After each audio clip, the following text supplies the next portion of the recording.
So, a couple of announcements. Please make sure you join and read the brief. Download the resource pack for our 2019 Illustration Design Challenge. I wrote a brief for you. It's a little creative writing thing. I'm not very good at sharing my creative writing. I'm kind of shy about that, but I still wrote one for you guys.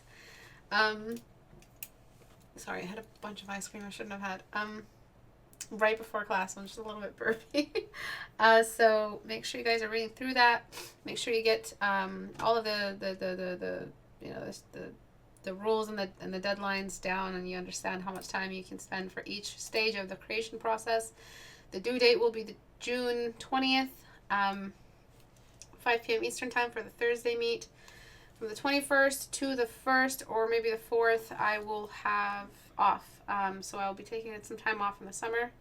We'll also be taking more time off in August from the 8th to the 22nd because I will be in Puerto Rico going on vacation, like a real vacation, not just a staycation, a real vacation. And that will be really cool. I can't wait for that. I'm a little stressed out because it costs a lot and I've never done this before and I'm probably going to get sick overseas. And I don't know what kind of shots I need. I know it's not that overseas, but for me, I've never been anywhere, so I'm probably surely going to get sick. And you know me, I'm always sick. So I'm kind of nervous about that, but we booked the tickets recently, so that's why I'm just announcing it now. I might not take it all the way to July 4th for the birthday bash thingy that I'm doing. So I might just, the 20th to the 21st to the 30th, which means we're missing 2 days of Critique Hour in June. I'll try my best not to cancel or skip out on you guys at all this month, next month, so that we have as much, out there as possible. Last class this week, I did a big day on the 14-day challenge, and my mod, Finn, collected all of the 14-day challenge videos from the past, and I'll be putting them together in one long playlist for you guys. So that'll be really nice, and I'll be uploading it to one specific area. Please, if you are ready to join the 14-day challenge, this is where you go. Community. Scroll down, and this is where you'll find a 14-day challenge FAQ and Q&A. On the channel front page of my YouTube channel, I will be having a little a category that says 14-day challenge, all you need to know, etc., etc. Portrait Studio is going to be on sale from the 1st to the 14th of June. Starting the 31st of May at midnight, 50% off Portrait Studio. So that's a lot of studio for a very little amount of money. And there is an overhaul update as well coming out that will raise the price of Portrait Studio after the 14 days are done. So this is what we do every year. We do an overhaul update. We decrease the price because the price is going up. We decrease it for only 14 days. So if you can wait, please wait. It will be worth it. Portrait Studio is an amazing software that helps you to develop references. It helps with the education process. Has numerous, countless form study models in it, models that are high rendered, high poly, for referencing and creating scenes and pre-production and building, and it's just an amazing program. I'm just amazed that it's come this far and it's going even further. We have Control Z in the upcoming update. I was implementing a Control Z for the figures, a much better one than the one we had before, so it's been perfected. Fabric studies, which everyone's been asking for, that's something that I assign a lot because fabric studies are an amazing way to perfect your edge respect, or your respect for edges, while at the same time working with a massive brush like soft brush. So fabric studies are a very, very big deal for me. A couple more little updates and some massive new stuff added, and I don't want to spoil it all. It'll all be included in the feature trailer and the how-to. Portrait Studio is going to be completely changed yet again, so you'll have to get used to the new setup, but I promise you it's much more user-friendly than it was before, and it just keeps getting more and more upgraded. And another announcement is Patreon. So if you want to support me on Patreon, I don't work with any agencies or marketing or sponsorships or anything like that. Everything we do is done here, and it's done by me. Everything that we do is just with the support of you guys. So if you want to support us directly, if you want to give back, even if everyone here joined as $1, just with $1, it's enough support. So if you've been waiting to support or you've been putting it off, joining as soon as possible will really help the community. Thank you so much for everyone who's already joined as a patron. But if you want to join with higher tiers for an educational, like for the apprentice group, and if you want to join for challenges that are hosted monthly, written with briefs and everything like that, that's all hosted through the Discord if you want to join as an apprentice. I also, all my personal work you've ever seen on After Hours is put on time lapse with an extensive commentary from me on how I did it, as well as free brushes. So if you want to join, that's what you get. And sometimes I include more than one time-lapse video. Just if I have a high workflow output and I do lots of pieces, I will upload more and more each time. It just depends month by month what I work on. I'm sorry about the coughing. That's it for announcements. What I'm going to be taking a look at today is some 14-day challenge graduate. I believe this is theirs. I tracked down only one, the latest, the youngest one, or the oldest one, I guess, is just day 4. I haven't found day 1. I think that's because of the Google shutdown. But this is from day 4 to day 13. I hope I'm talking about the right person. I hope this is right. But this is amazing. Just amazing work. I really can't believe it. This is one person, correct? This is the one person. Let me see if the comments. If it's not one person, I don't know, I'm not even sure. I did my research and I did find that it was the same account that uploaded them, but I'm not sure if this is something they commented on or if this is their work, but it might be. This nose kind of looks like the same nose, so it's amazing improvement. It's wild. Look at the inner corner shadows. Look at the eye focus and upturn. Look at the eye socket. This is just phenomenal. To think this was just what's the math? Can anybody do the math? Okay, so day 13 minus 4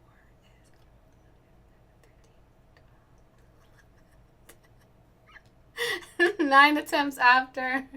Yo, I'm using all my faculties on art. I never said I was a mathematician. 9 attempts after? 9, 10, 11, 12, 13. Yes. And it's a completely different artist. It's a completely different person. Wow, all of your respect has just gone downhill for me, hasn't it? I use my fingers to count. I get weird and my head flusters when I try to count really fast. The more you know. Okay, let's get into this critique hour today. This has been on and off in critique hour and critique Q on the Reddit community for a while. I think it was on the Google Plus page as well, way back. There's just, you're constantly dressing it up with more and more and more features each time I see it, and none of the real problems have been fixed. So this is why I'm taking it upon myself to correct this one. That's Sketchaway. Yes, Sketchaway. That's just amazing work, Sketchaway. I won't be able to take a look at your day 1, but thank you for clarifying. Actually, yeah, I'll just take a look at, because you can send me the link here. Open a new window. So this was the real day 1. Hot damn. And this is them now.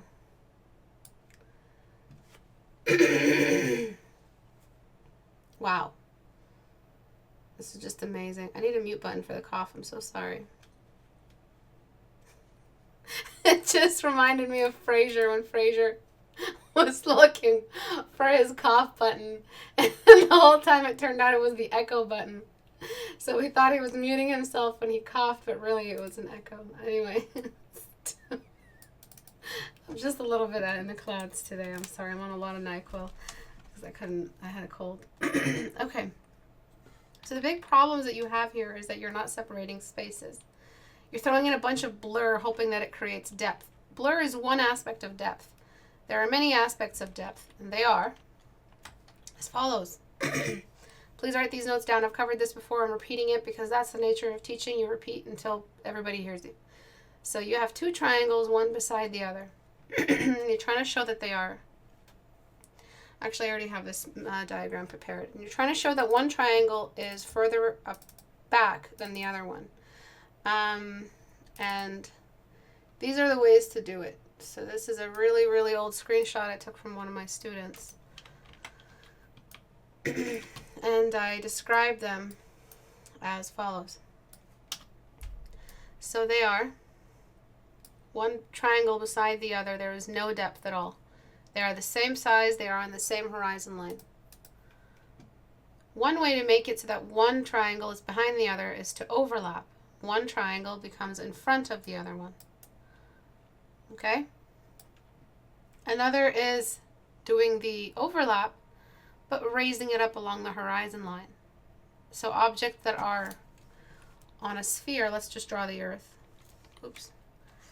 Drawing the Earth. We've got triangle number 1 sitting on this horizon line. Triangle number 2 on this horizon line. If you don't know what a horizon line is, it's anything. It could be any line on which you stand. It could be any latitude or longitude line that you're on. The horizon line is relative to you. It's just where the Earth stops and the sky begins. But obviously there's a stretch of time or distance where you see a lot of land. And the further back an object moves in this 3D diagram, the higher it looks like it's moving along the horizon. So the equivalent of this, if there was a camera right here and this was our viewfinder, one triangle would be here, one triangle would be here. It has its own horizon line, it has its own horizon line. There are horizon lines everywhere. Just horizontal lines basically is what it's saying. But the real line is the one where it is the last line when the sky starts, before the sky starts. So that's what it means by having a horizon line moving up along. Then we have the all beautiful, all amazing, all ignored scale. Scale is wonderful. Scale is when you shrink it. So obviously something in the distance, this object and this object are ways away. And objects that are further in the distance shrink because they are not that big and they are small. And the distance becomes bigger than they are big. So our eyes don't have this auto zoom. For every foot that you move away, the eye zooms in accordance to the foot that was distance, and so you constantly keep seeing the same size and everything. Nothing adjusts like that. You only see what light can bring you, and the farther light has to travel, the blurrier the image will be, especially considering that human eyes aren't that amazing. So the object will shrink in size and get blurry. And it's shrinking, it will get blurry. Same thing, if an object is super close to your eyes, right here, it'll also blur, because we can only, by human, fault, see one thing at a time. You've never looked at two things at the same time in your life. You've never looked at two things at the same time. So that's something freaky that you notice as an artist. You've never seen two things at the same time. You've only seen one thing at once. Everything else is periphery in that moment in time. Then you look at something else, then everything else will become periphery. Look at something else, and on and on. So that one thing you focus on is that one thing you paint. So you're painting like you're seeing with the naked eye. So that's why foreground can sometimes be blurry. Same thing with cameras, though cameras are tricky, especially in the development for beginners, because cameras trick people into thinking we can see more than we can. And so cameras can see everything at the same time. You can have that detail that the light that reaches that camera can be recorded, whereas for us it's just processed. All right, and then you have the edges get blurred, the detail becomes invisible, and the contrast is gone. The detail becomes invisible and the contrast is gone. Edges, contrast, and detail, as well as saturation going down, but saturation is if you add color. This was a grayscale piece. But the last one would be saturation is decreased. All these four things are ways to create a focal point, the ways to detail. So everything is linked. So what your problem is you're only using one of this massive spectrum, this big ass spectrum of possibilities and ways that we can create the feeling that something is far away in our canvas. You've only used one microscopic one without the supportive scale, horizon, and maybe you don't need it because it's a grounded interior, so you maybe not have a horizon, but you still would technically. But if it's just a half shot of a body, you probably would. That's a useless one. Overlap, you have that, but honestly, you've hardly used it to your advantage. You've barely overlapped this character. Over blurring, all of that stuff is problematic. Contrast is the one where you haven't used. Contrast means that objects in the distance are lighter for a lot of reasons, and objects in the foreground are darker for a lot of reasons. The atmospheric perspective is between us and the object. The more oxygen or the more air and all the particles in it are between us and the object, So remember this triangle and this one, or us, this object and us, that's more air in the way. And air, given enough distance, can be visible because it layers. But objects in the foreground feel darker because they are directly in front of us, they're eclipsing in front of us. They become darker and blurrier. So what you're doing here is that you haven't capitalized on any of these rules of depth, but I have discussed these rules of depth before. So, try as you want to throw in as much flower petals as you can handle. It's not going to help you. Another problem that you use here is the shape variety. You have this repeated shape over and over again. They look like drones. They don't really look like strangers. They look like... I'm more interested in what they're doing than her. She has a very boring expression. She's very bored. Her eyes are half open. She does not look awake. Or maybe she just saw some drony monsters and their drony child master. I'm not sure, obviously that might not be the story you're going for. Maybe it's just... But this character here with their blur and their dark eyes looks more scary than... or more interesting than she does. And she's in full light. So I'm not going to entertain your story. I'm not going to make it so that these guys are important. I'm just going to accent the distance, or the depth. But I can't help the repetition of these shoulder shapes because they're just, they're taking up the entire scene, but they're also blurry. Try a little bit more variety when you're going for a crowd of people, because that's what a crowd of people is. It's high variety of people. But you've copy-pasted the same shape, the same hat, over and over and over again. And it's done nothing to make it feel like it's a crowded place. It's just one big blurry mess taking up the most space in the canvas. Look at how much space these dudes take up. Are you kidding? How big is this goddamn canvas? Let me just... Oh, dear. Okay, so look at how much space they take up in the canvas. They take up tons of space, and look at how much space she takes up. So you're expecting me to believe that you're going to fill an entire canvas up with blurred, uninteresting, under-rendered objects, and this is the only point of interest? You might as well just crop it.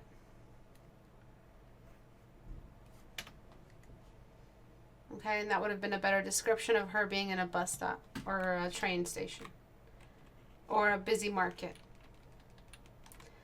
But again, these are choices that they just keep piling up, just bad framing. Some paintings, they just can't be salvaged. You have to start over with the same concept, but organize how much space in the canvas for each character. I'm throwing light into the background for a lot of reasons. Not so much for atmospheric perspective, because there isn't that much distance between us and the object, or the object and the camera, which is her. But because of that floodlight that you're trying to describe here in the scene. Just that alone has added a ton of distance between the foreground and the background. But even if I go and add in that black now, so pay attention, please.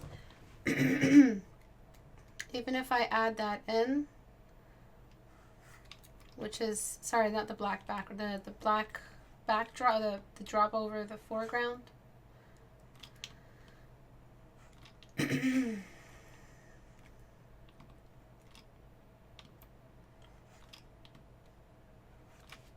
It's not going to fully save the image because you have one essential problem,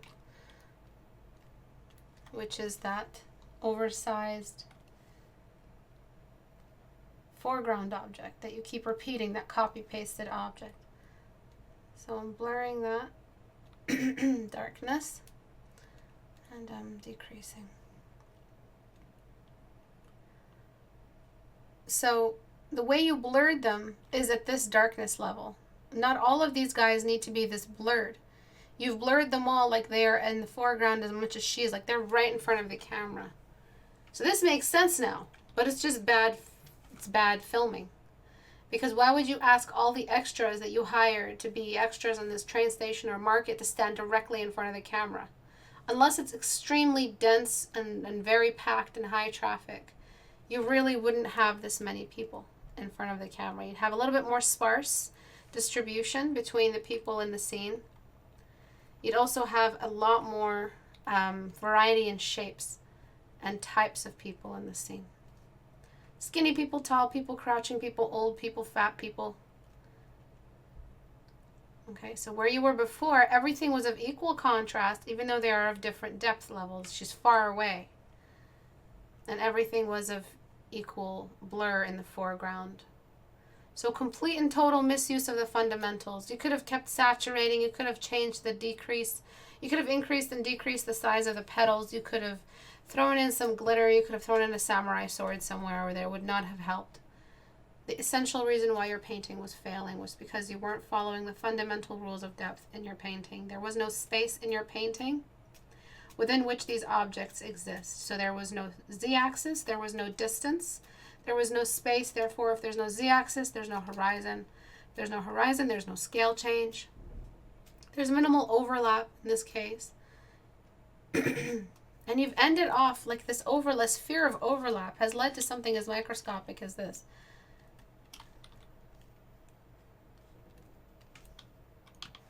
You've ended the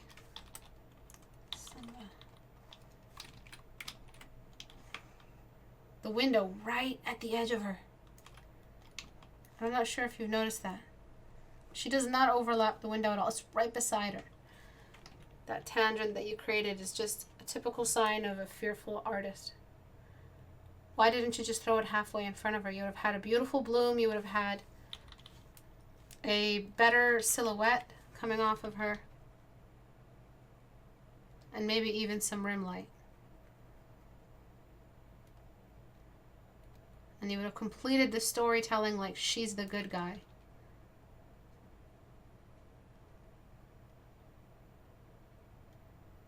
And you just ended it right at the top of her head too. What an awkward, awkward framing. This would have been much better and a lot less deliberate. Or you could have just thrown it off to the side instead of forcing us to deal with this tangent. Okay, it should have been half in silhouette. Well, half in silhouette doesn't really exist because you either get the bloom and that glare or you don't. Would have been better to have some people in the background and one in the front of the painting. Yes, you could have used scale massively in this case. A human head is the tool for scale at this point. So someone in the distance with a head like this small, either higher or lower in the canvas, and in the horizon line. In this case, they're lower in the canvas because they're smaller, they're shrinking.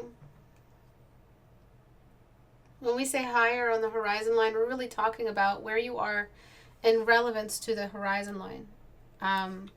So if the horizon, let's say, this is very important, fundamental, please look, it's kind of complicated, so focus. You have a horizon line that's midway. Things that climb up the horizon line are getting more in the distance. But if the horizon line is low, things aren't really climbing towards the horizon line anymore. They're not going up. They are now smaller in size. The higher they climb and the smaller they get. So these lines you can barely tell the difference between them because we're not zoomed in enough, these horizon lines. But if the horizon line is bird's eye view and it's all the way up there and the bird is looking down, it's not really so much a size change as it is a horizon line change, because the distance from now between the bird and the objects is the same, therefore there's no scale change. Scale change is relative to the object. These objects don't actually shrink. It's the viewing object, the camera, you, or whatever is, perspective we're entertaining. So this is technically an upward climb. We're going up on the canvas. So it's about where the viewer is. Are they high, medium, or low in relation to the object and this horizon line? Because their viewpoint is going to be very different and their frame is going to be very different, what they see in the canvas. Okay, so that's a lot of depth talk. Tons of it. But that's what you needed. You're so busy doing the typical, and I don't say this as a way to insult you. I say this as so that you become aware of yourself. Self-awareness is wonderful for a beginner. But these are the typical beginner troubles that we see, you know, excessive contrast dependence, oversaturation, unsteadiness, and the use of black to outline nearly everything with a thick shade, as if a thick shade isn't a line. It is. That's all you needed, was just a floodlight to represent the flooding light of the daytime and blackened foreground characters for their respective blur stage, because they're pretty blurred, and to be that blurred, you're pretty close, and to be that close, the camera focusing in the midground, you'd be very, very dark.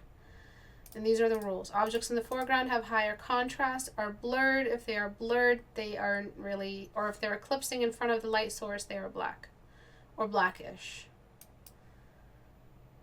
That's why your piece felt busy. You were bringing in saturation that just was not creating a focus. There are scenes like this in movies, but these scenes move. So, you know, that you have different sized actors moving in front of the scene, giving it more variety. That scene when Harry Potter sees, what's his face, at the train station, I think. Let me see if I can find it for you.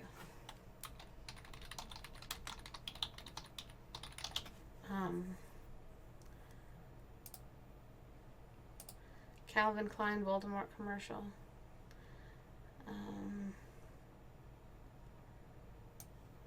I really hope it's not something stupid. If it is, we'll just laugh at it. But take a look. This is the exact same scene you're going for.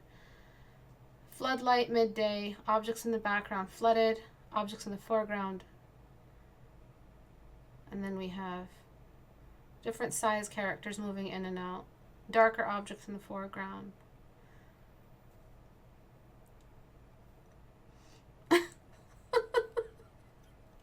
Okay. So I'm not sure if we saw, because these were pretty like long shot.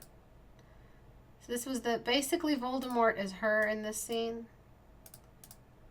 So we're having many characters in front. So I was remembering the scene wrong because I thought maybe there were more people in the way.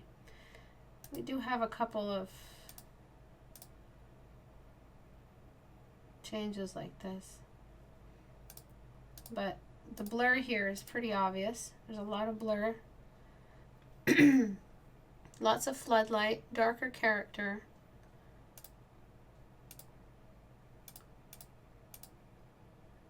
Okay. They just don't have that black directly in front of the camera. She's not directly in front. Her shoulder isn't right here. But it is a pretty dark scene. They've kind of just filmed it like this deliberately for Calvin Klein.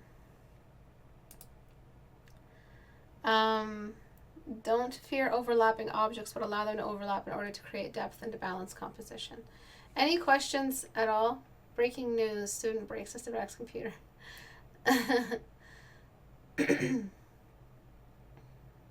You're very, very welcome, Sketchaway.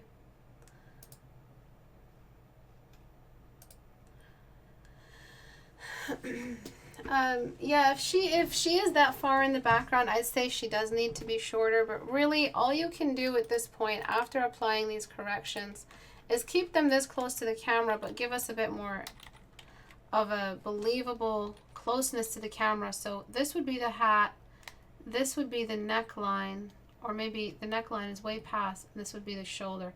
Like they're as close enough to the camera so that they can actually have this blur going on. And then you can just shift them back over this way.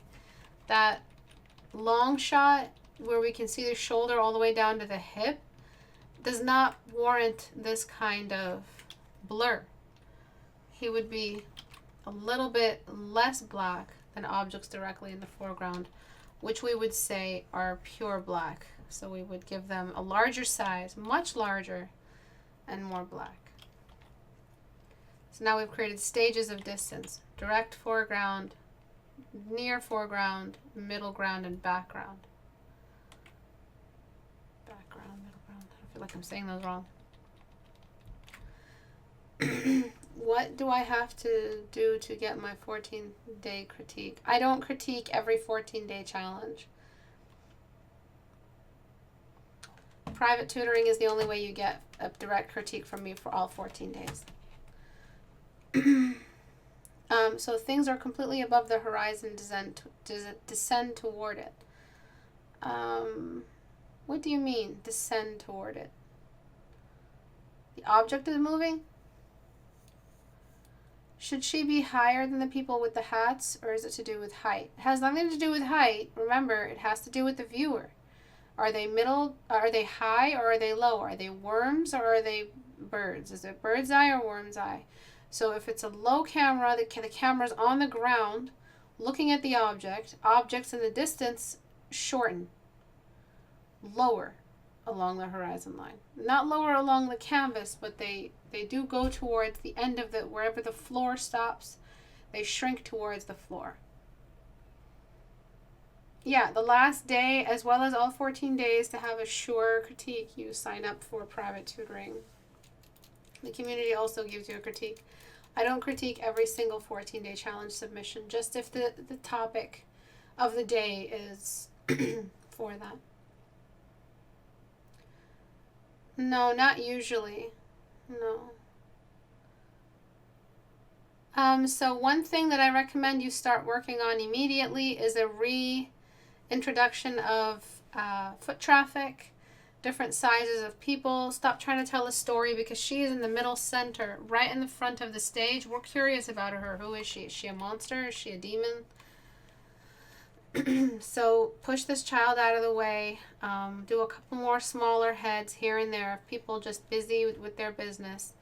Try to put something else that is not people, that is also part of the busy street life. Maybe a something to do with like a vendor, or maybe an awning of some kind, or maybe a banner, or some objects being sold and some people here and there kind of getting in the way of the camera. And if all else fails, look up a reference. There are so many movies, fantasy movies, paintings already completed.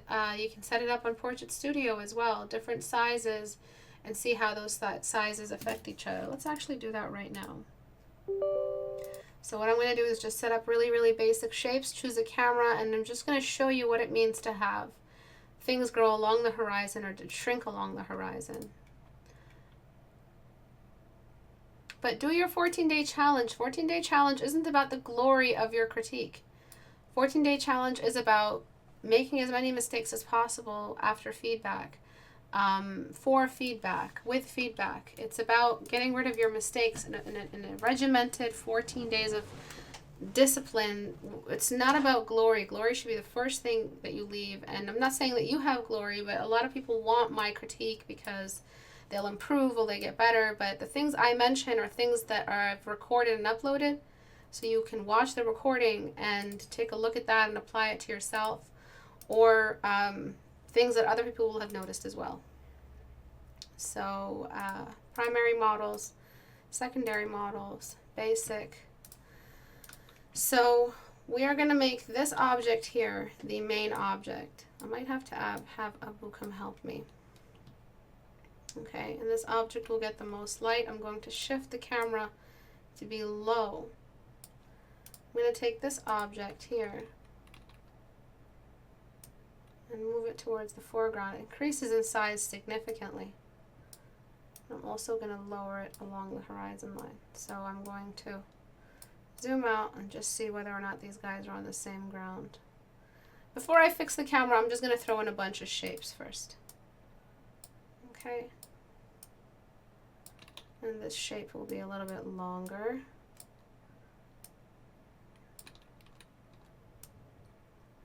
Okay, and I might throw in an atmospheric fog or something like that. Right, so objects are shrinking already. See how when we zoom out, all these objects are pretty much the same size when I'm in bird's eye view? Now take a look at this. I'm not sure if, here, let me just make 100% sure that this is on the same level. You know, I'm going to just add in one big ass square.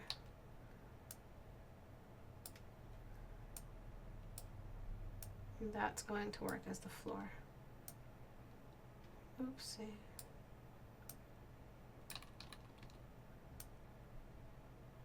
Okay. And the light is going in that way. Okay, so when we're zoomed out, all these objects look like they're the same size, correct? And when we zoom in, which is going to be really fast, really soon, directly in front of the camera, maybe I positioned that dude wrong, we have this upward climb and this scale change, even though we know this object is generally almost the same size, or generally a similar size to, or width to, this object here. It's significantly smaller, but it went up the horizon line. Really lower the camera and it starts going down. Raise the camera and objects start climbing along the horizon line. And that's just because we raised and lowered the camera. It has nothing to do with the object. We know it's still in the distance and we know scale is working. But the higher the camera, the higher the horizon line, the higher the objects on the horizon line. The lower the camera, the lower the horizon line, the lower the objects on the horizon line. You can always position your camera so everything's on the same line, but that's really, I mean, it's not really good to use that, laying everything on one line. Unless you're trying to deliberately show something as bigger than the viewer, and maybe that would mean a super high object, and that would create more of like a colossal feeling. Okay? And then these objects that are directly in the foreground, we would say because the light is flooding, we would have that eclipsing feeling here for the foreground objects. And then for midground objects, we give them the universal light source. Because technically it is the camera taking the picture and the camera's being blocked of any light. So these are objects directly in front of the camera, like you had that guy with the hat and the shoulder. You didn't have anybody in the immediate midground though. Let me push this forward more. Okay, these were the objects directly in front. This is a universal light source. It's not a closed room like a train station would be. So if that was a, more this way. If I don't have time to set it up because it's really complex, but I would probably bring in one of our window-shaped light sources that you can have on Portrait Studio. Set it up behind, directly where the character is, and observe. So you had two options with that character: either flood them in light, which is the best option because look at what you're saying. You're saying they are a source of good, or they are the main character, or throw them in another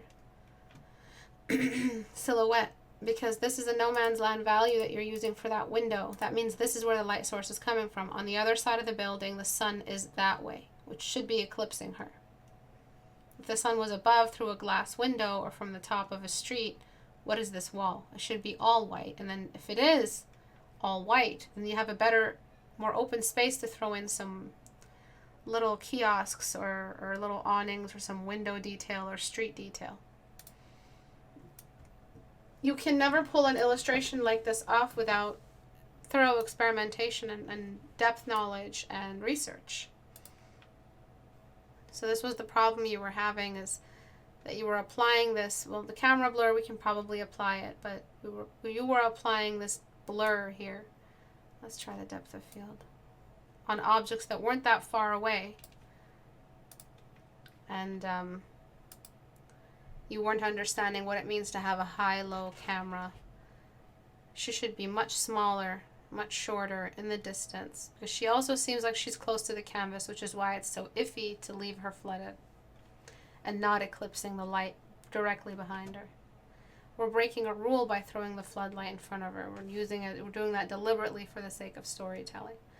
But one thing that's happened since we threw the light over her is now we're seeing the negative space in between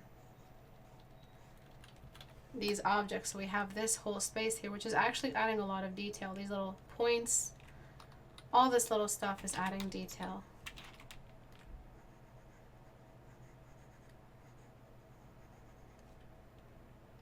And then we have these darker areas.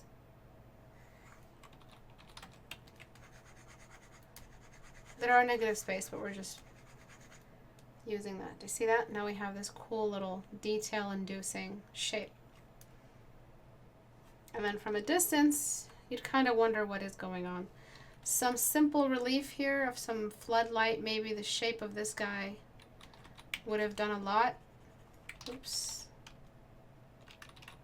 I'm just throwing any random shape here as relief.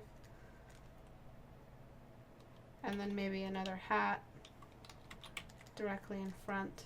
I'm being a bit too careful. A neck. Okay. I don't get this thing. I'm not sure if that was me or that was the piece. I think that was the space behind her. I've never seen an elbow look like that. So you do have an accumulation of different kinds of problems in your piece, just different kinds of limits in your skill that you're not aware of or that you've pushed past. Like, for instance, a believable human silhouette. All of these feel like a little bit more like alien anatomy than human anatomy. This guy feels like he has no neck to him, even though his hat, unless his hat is fully covering his head down to his shoulders, we would see some shoulder or some completion in the shoulder line and some neck. Okay? Thank you everyone for joining today. That's all I really could look at. I didn't see any new pieces, and I don't want to do two 14-day challenges in a row. Big congratulations to this artist here for completing their 14-day challenge. Good job. I recommend you get into color or a 3/4 view for after you graduate this. A 3/4 view will be a wonderful test and a wonderful humbling experience for your newfound confidence in your skill. What you think you know about front view or 3/4 view is probably wrong. Just because you can paint front view doesn't mean you can paint 3/4 view. 3/4 view is the ultimate test for your awareness and knowledge with function and anatomy. So the eyeball, what's the essential shape of the eyeball? The eyeball is it's a sphere. Everything that sits on the sphere right now, you understand it with this reinforced two-dimensional sketch of an eye. As soon as you rotate the eyeball, and you rotate in the 3/4 view the face, the way you no amount of sketching when you were young or line dependency or cartoons ever prepared you for the functional diagram of a 3/4 view eye. When to compress the far part of the upper eyelid, how much of the inner corner of the eyeball you show, how much of the outer corner, how to preserve likeness, where to place the eyebrow, when to show the inner space of the lower eyebrow area, how much of the brow bone to show, how much of the nostril to show, how much of the far eye to compress and hide behind the nostril bridge, cylinder and how to reveal its geometric impact and 3/4 view, and the volume that it reveals. So be prepared for all of that. Be prepared to be disappointed with day one. It'll feel like you've just started drawing all over again. It'll feel like you can't draw and that you lost all your skill, but push past it. There are many videos out there where I talk about 3/4 view and what's required. And I'll probably do another one as well coming up. Thank you all for watching. Recaps on the announcements. Make sure that you guys are aware that Portrait Studio is going to be on sale for 14 days starting the 1st of June to the 14th. Actually starting the 31st at midnight. Portrait Studio is what I just used. It can be used for all kinds of things. This is a very simple elementary way we've used it. You can build a whole scene with it. I've built many scenes with it. An example of some of the scenes I built with Portrait Studio is this environment here. We have all kinds of natural environments you can use. This interior cave environment, this illustration I really wanted to finish but didn't have time for. You have all kinds of advanced models, simplified models, full light control, full camera control, and so much more. It's just hard to list it all. I'd be here all day to help you create references. If you want it on sale, it'll be available 50% off May 31st at midnight to June 14th. If you want to join the challenge, there is a currently running challenge in this community due on the 20th. Please make sure that you read the brief. It's on the Reddit community To join Reddit, go to istebrak.com and click on the Reddit icon. And the information is here pinned at the top. If you want to download it, there's a little resource pack you can download along with the brief that I wrote for you. This challenge isn't like other challenges. This one is fully written and prepared for you. You'll all be drawing the same character, the same scenes or scene that you choose from the write-up. And the write-up is all action-based, so it's all based on what makes a scene move, what in a single frame, frozen frame, how much action can you represent with the use of camera tilts, with the use of character gesture, scale, and all the depth rules we talked about today. Thank you everyone for joining. I'll see you guys on Tuesday, the 21st at 5 p.m. Eastern Time. Bye guys.